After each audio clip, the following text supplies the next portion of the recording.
Promising young scientists got to step into the nation's top office. They were joined by members of President Moon's first Advisory Council for Science and Technology.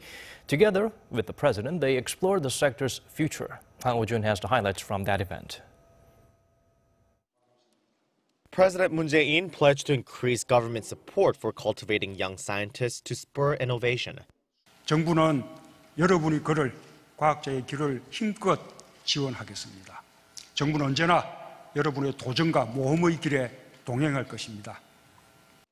A total of 180 students were invited to the Blue House on Thursday afternoon, including 135 college students on a presidential science scholarship program and 45 laureates of the International Science Olympiad. President Moon told them they are the hope and future of the nation and vowed to establish a better environment for science and technology research.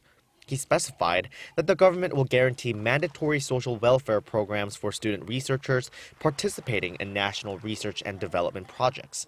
Such efforts will include the establishment of an optimum wage base for postdoctoral researchers, as well as expanding career opportunities for them.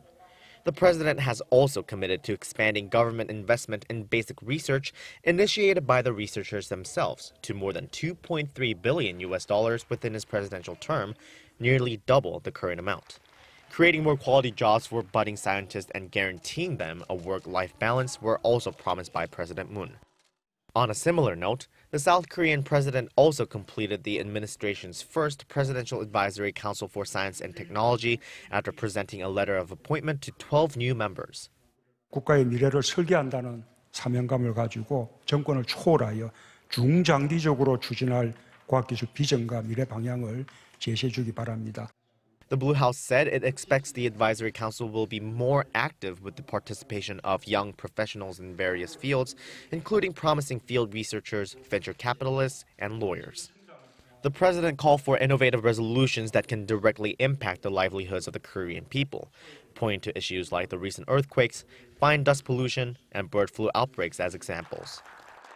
President Moon focusing on the nation's future direction in the scientific field can be seen as the administration preparing for South Korea to enter the era of the Fourth Industrial Revolution and make sure that innovative growth, President Moon's key economic policy, will materialize.